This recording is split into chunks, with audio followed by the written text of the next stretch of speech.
Jay Schroner, the coach of the Sharona Reapers, here again. This is actually a voiceover for the first time in the draft history, mostly because my audio went wrong for the Week 5 match versus Dante, and thus we've had to record this little bit. So basically I'll just be kind of talking through what happened through the rest of the match, and obviously I won't spoil anything.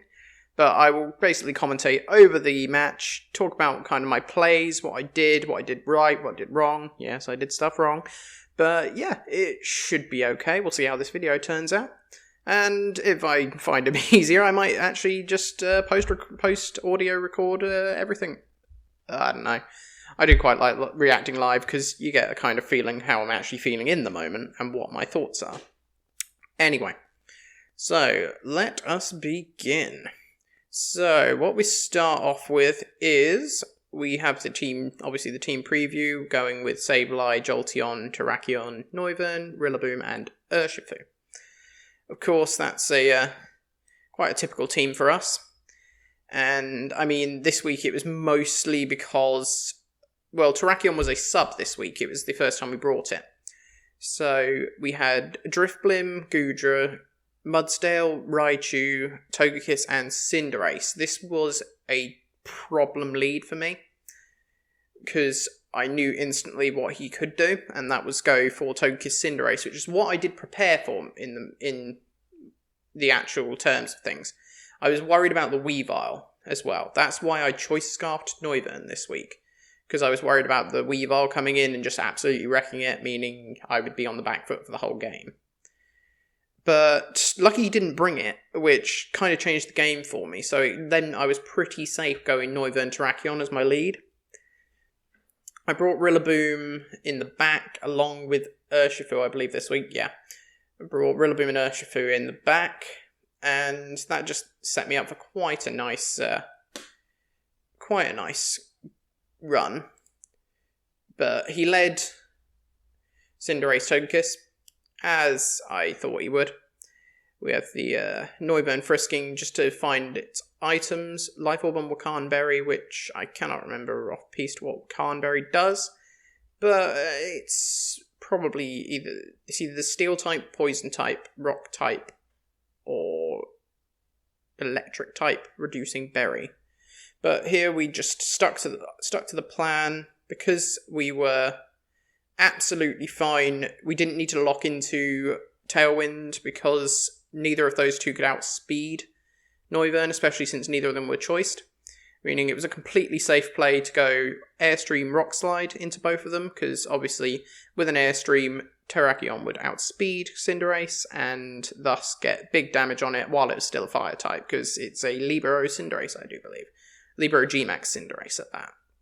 And a Rock Slide would put out big damage on both Togekiss and Cinderace, because it is a spread move and will hit both regardless, and the Airstream will go into either one of them. Now, I knew my plan had worked pretty well here, because of the animation, meaning my Noivern was definitely going first, so I knew I'd get the Airstream off. But yeah, so what we were expecting here is the Cinderace to Dynamax as well, which, as we will soon see, it does. So, yeah.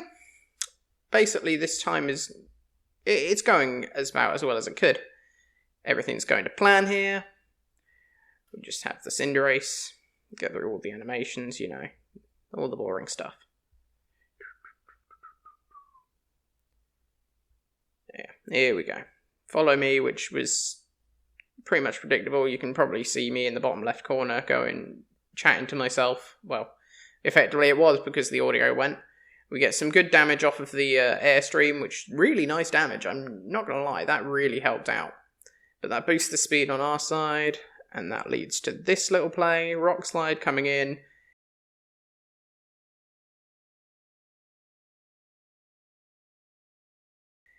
Now that was a massive, massive crit.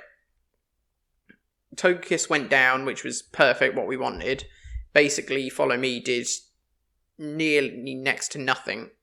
Cinderace gets its Steel Spike off onto Terrakion here, which honestly, that's fine. Terrakion had done its job by then, but the best part of this was what happens next. Because of the crit, it puts Cinderace into damage range of its own Life Orb.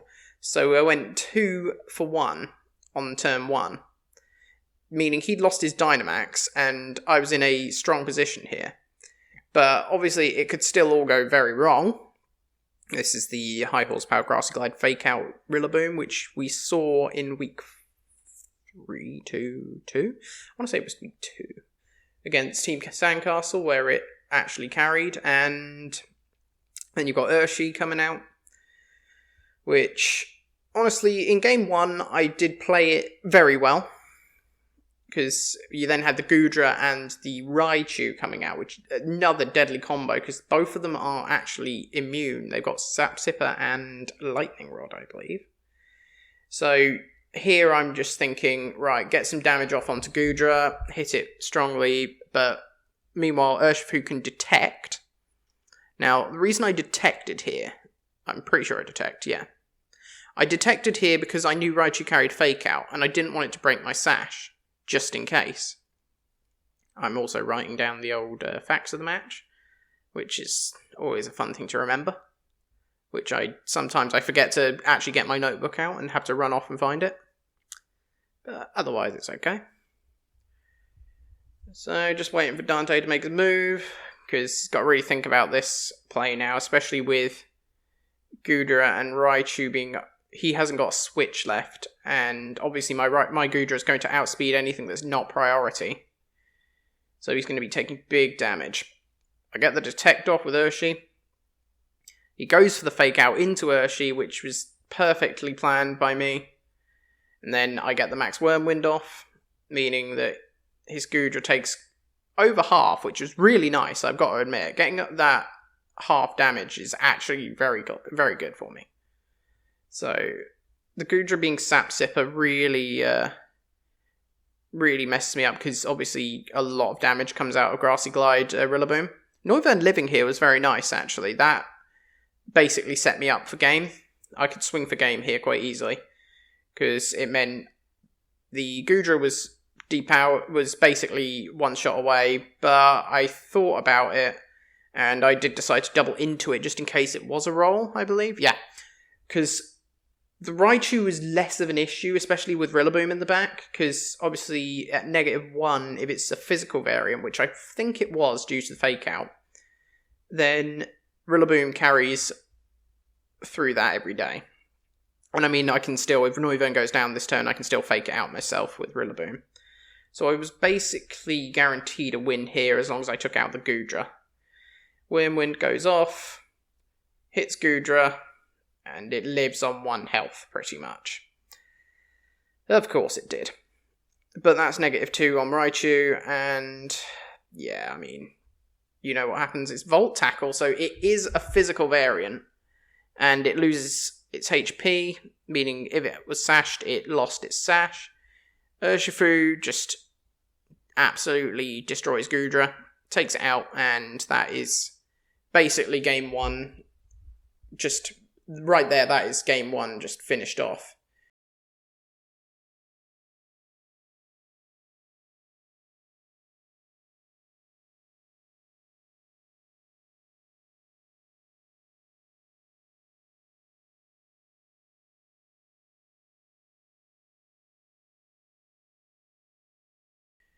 Get the animations. Raichu goes down. And that is just a quick Draco dropped on it. And that is another cheeky win for us. That's 1-0, which is one of my better played games. I really played that pretty much to perfection.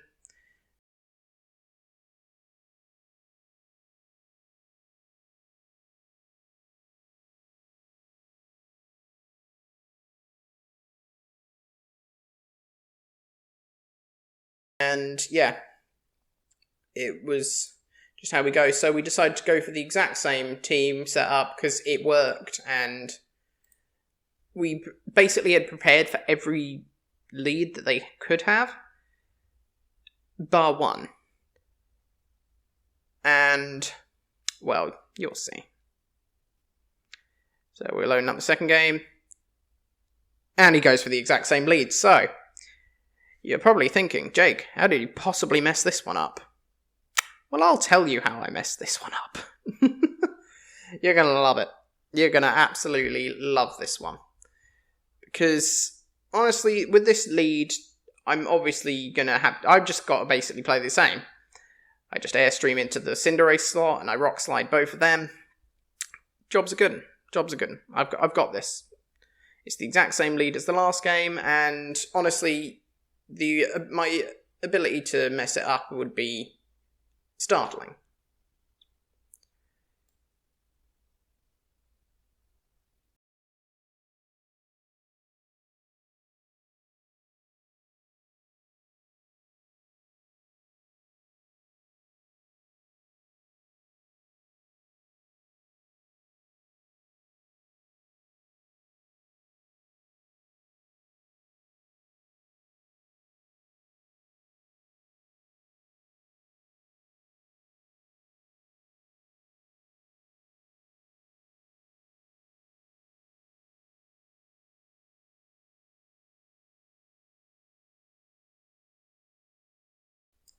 So you get the Dynamaxes off, they're remaining the same. Follow me, it's the same play. I think he did it mostly because the crit last game really did change a lot, because the critical hit onto the Cinderace gave me the huge momentum boost that basically won the game for me. So, we do the Rock Slide, we get the hit, we kill the Togekiss. Cinderace takes a huge amount of damage anyway. That's, what, 2/3, maybe 75%? And it obviously gets the Steel Spike off. Yeah, we're balling, that's fine. Takes out Terrakion again. But I think I banded Terrakion this week, mostly because it was just... it put in work. So, yeah, Terrakion goes down, and we're basically at game state 1 again, what we had last time. Cinderace dies this next turn. So Urshifu, I swap Urshifu in. Basically playing the same game as last time. I'm pretty sure at this point he's playing the exact same team he did last time, because Raichu comes out. So I decide that, I can max flare this safely. And, yeah, it's just kind of... I'm considering if I go into Cinderace, and I decide, yeah, that's fine. And I conveniently then do something extremely stupid. You will see it right here. I'm just about to press detect. Why didn't you press detect, you foolish boy? I then decide to change my mind. I go max flare. No. Do I? I go Wyrmwind. Oh, that's right. I leave the Cinderace alive. Like an absolute melt. I decide, oh, I know, I'll leave the Cinderace alive, conveniently forgetting Fake Out. Which was really, really stupid of me. I had this game wrapped up in a bow for me. If I'd have just hit the Cinderace with the, If I just hit Cinderace with the Flare, it was gone. Raichu was sashed, ironically. Considering it had Volt Tackle, it was sashed, which really, really surprised me. I mean, he takes a -1 on Cinderace, and it turns into a Flying type, but, I mean, that ain't gonna save my Urshifu, especially because he's Focus Sashed as well. That he lost the Sash to Fake Out. This is where I lost the game, because I played stupid. And yes, I did lose the game. How, you wonder?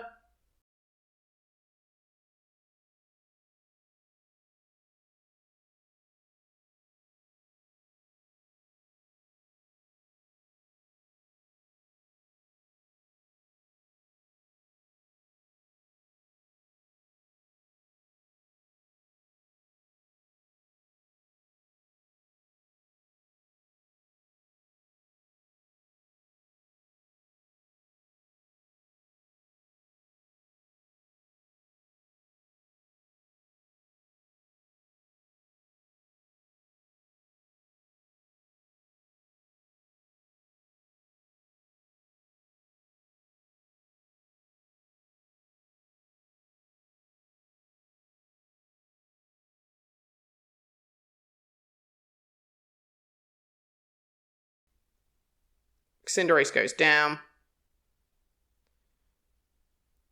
And it's just... it's just amazing that I managed to lose it, because the friggin' Goodra switches in and eats my Grassy Glide. I mean, I think that's what happened. Hang on. Oh no, I fake out the Goodra, of course, yeah. I forget, sorry, I skipped forward in the video. But yeah, it's, honestly, max airstream into the Cinderace. I get more speed, but the Goodra, and then the freaking Raichu has Fake Out again, and Goodra has Blizzard. I don't actually have the Dynamax anymore, so we burn my Dynamax turns, and I lose Noivern, and Rillaboom can't win from this scenario.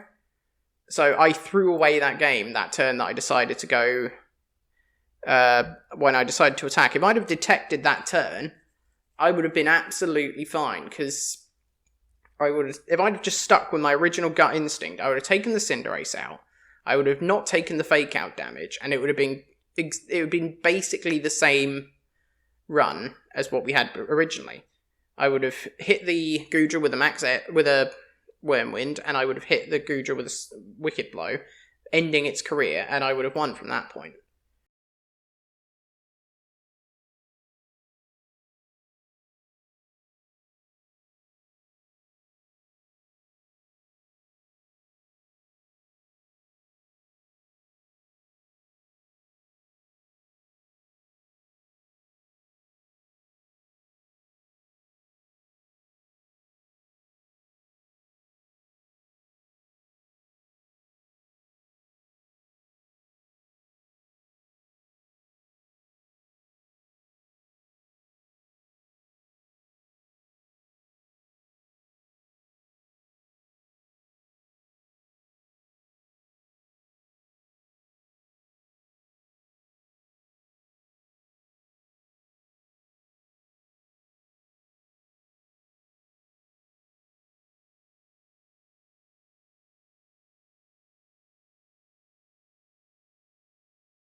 I decide that I had to risk it all and just go with the same lead, but he changes his lead and goes with the Goodra Togekiss combo, and I genuinely gave up hope here.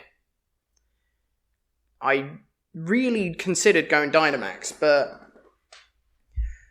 yeah, I went Tailwind.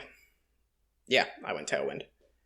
And I had to go Rock Slide. It was the only thing I could do. Realistically, I had to get damage off, because otherwise I was just going to straight up lose. If I couldn't kill the Togekiss early, I was basically stuck in the trap of, oh, Togekiss is just going to suck up every attack that I do. So I could not risk it living.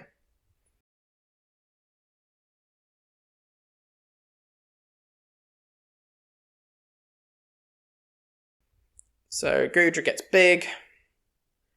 I get the Tailwind up, so my speed is doubled for the rest of the turns. They obviously follow me, which, yeah, that's about right. I don't know why he would do that, honestly, in this situation. He knows I'm just going to spread move. But maybe he was predicting the max. Togekiss avoids the Rock Slide, which is basically worst case scenario for me. As you can see, I head enhance there. But Noivern goes down, and I think by this point, if you can see the look on my face, I have effectively given up. I have lost the hope that I once had, and it's basically curtains. So I really have to think about this now, because Rillaboom, I know it's got Blizzard, so honestly, a Max Hailstorm's going to hit that like a train every time. But I make a decision. I make a bet. I send out Rillaboom. Rillaboom Terrakion. And Terrakion's at -1, remember, so it's basically a non-threat from here on out. So I've got a really big decision to make here. Do I go big, or do I go home? And if you know me, I do the one thing that always does. I hide behind a shield like an absolute coward. For a reason. Because I know he is going to attack into my Rillaboom. I can save myself one hit of Max Hailstorm, stop him from getting up the hail, which honestly wouldn't have been bad for me because it's chip, but I get one extra turn of Dynamax off of him when he's small.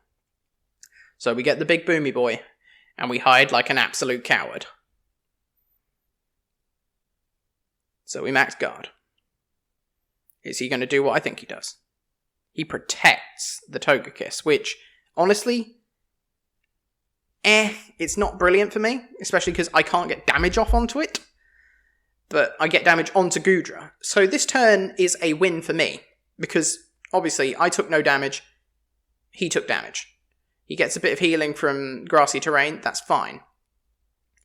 So I can't go Max Quake here, even to buff myself up, because if he sucks that into Togekiss, it's curtains for me. If he sucks that into Togekiss, I've lost. That's why I didn't do it. He followed me. Because otherwise, Max Quake into that just wrecks. I do less than half on Togekiss, which is not good for me. Max Strike comes in, but it puts it in range airlines, which is really nice for me. I get the Max Hailstorm here. You can still see the defeat is written on my face, because this lead severely damages my team, especially when you miss the first Rock Slide. I live the Max Hailstorm, mostly because Rillaboom D-Max is just straight up thick. And we get the chip damage, which basically negates the grassy terrain. I think it's either just 1 point difference, or it's just about. It does bring the Goodra under half, but obviously that will be healed up. But the Togekiss is definitely in range. I get so the hail is negated by the grassy terrain, which is both good and bad. I am realising that I could have gone max Drum Solo, which would have bypassed Sap Sipper. Would have been one of the few situations where that actually applies. But here we just got to spam Max Strike and Max Rock and Rock Slide. So basically, if Rock Slide hits Togekiss here, that Goodra is getting hit with a Max Strike. And it does hit, and that takes Togekiss out and puts Goodra in range airlines. You're starting to see, in my face here, there's a belief. After the amazing mess up in round 2, and the basically negative start, I've just gone 2-0. I've lost the last of my Dynamax turns, but I'm now actually at the advantage, because it is I think I lose my Tailwind as well here, but I am now I lose Tailwind, but I am now 3-2, but it's Cinderace Raichu in the back. This is not good for several reasons. The fact that it is a Cinderace. There you go, that's reason 1. And obviously Raichu, I know, has Fake Out. So I know that's going to try and hit me. It's going to try and hit my Rillaboom. That's my feeling anyway. And I really don't want to switch in my Urshifu to take that, because I honestly want to keep my Sash. So what I do instead of switching the Rillaboom, I switch the Terrakion, because that gets me my attack back. And I'm pretty confident, I'm 99% confident he's going to go into the Rillaboom. Because he knows that Rillaboom is just going to straight Grassy Glide that Raichu. It's either going to Grassy Glide or High Horsepower. He knows that's coming. Because why wouldn't it? So I get my Urshifu in for free. Effectively this turn. I get my Protect off. It also gives me a little bit of knowledge as to what he's thinking with Cinderace, because I did consider him actually going Iron Head into Urshifu slot, but he does go Bounce, which is amazing, because it's a free turn for me. So he bounces. That's fine by me, because it gives me... Here I'm thinking, oh, the Focus Sash is gone on the Raichu, which we learned last battle, but I forget that the grassy terrain actually heals you one last time before it disappears. So, honestly, not amazing for me, because that means his Sash is still intact. But grassy terrain does remain this turn, sorry. I didn't realise it was this turn. From what I remembered, it had gone. So, a little nervous tick there. Tapping on the side of my headphones. So I swap in Terrakion, and I detect with Urshifu.